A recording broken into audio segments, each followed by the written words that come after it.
tentu pasal 55 dan 56. Ya, yang kedua adalah pasal yang tadi, obstruction of justice.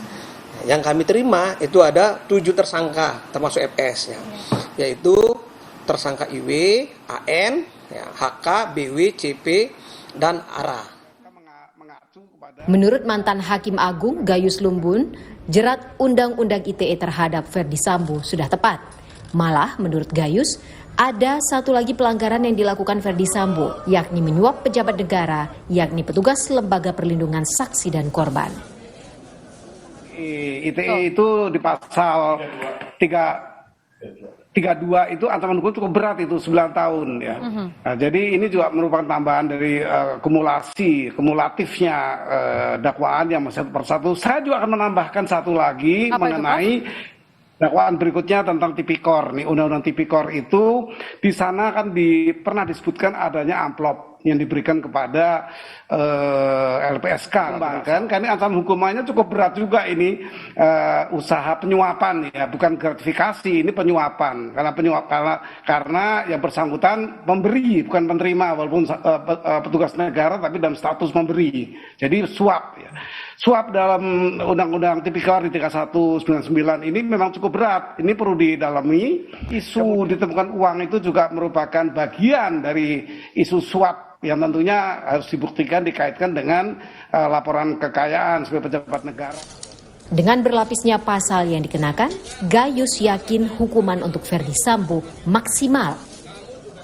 Ya, kalau dikumulatifkan, negara kita mengacu kepada kita bukan pemerintah dengan juri sehingga bisa sampai 100 tahun lebih ya. Kita hanya maksimal 20 tahun. Tetapi itu merupakan subsidiaritas yang cukup baik ya, kalau 338 cuma 15 tahun itu. Tapi kalau ditambah dengan ini ya tetap tidak boleh lebih dari 20 tahun. Nah, artinya cukup luas gitu ya.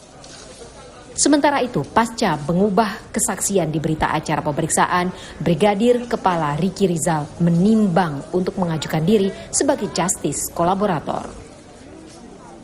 Sampai saat ini perkembangannya kami belum mengajukan GC karena sampai saat ini pun dalam perkembangan perkara ini belum ada juga penekanan maupun ancaman terhadap klien kami, sehingga klien kami bilang belum perlu untuk mengajukan GC. Dan sebelumnya pun Bapak Antonius Wibowo selaku Wakil Ketua LPSK pun juga sudah menghubungi kuasa hukum tim kami, Bapak Herman Umar juga, untuk menanyakan bagaimana kelanjutannya. Menutup kemungkinan nanti kita akan mengajukan GC, tapi kami masih lihat perkembangan nanti, mungkin di proses persidangan. Selasa kemarin, Ricky Rizal kembali diperiksa tim khusus. Pemeriksaan untuk pendalaman materi dan tambahan keterangan pada berita acara pemeriksaan yang baru. Di balik kulkas apa itu siapa yang nyuruh, Pak? Ya itu kan pertama kan mereka dikumpulkan kan di Provos, pemeriksaan di Provos, terus ke pemeriksaan Jakarta Selatan. Tapi bukan maunya dia, apalagi pas orang kejadian itu kan pasti banyak yang berdatangan, dan itu semua adalah orang propam kan, banyak.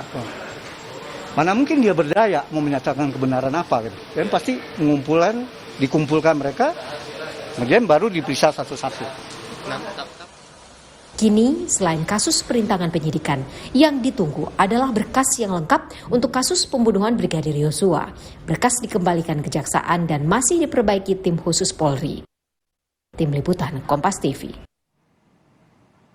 Sudah 3 pekan berkas tersangka pembunuhan berencana Yosua yang dikembalikan kejaksaan belum lagi kembali diberikan kepada jaksa. Sampai mana berkas itu saat ini? Sudah ada rekan kami, Triksi Valencia, di Kejaksaan Agung Jakarta. Triksi, berkas para tersangka pembunuhan berencana Yosua hingga saat ini bagaimana posisinya?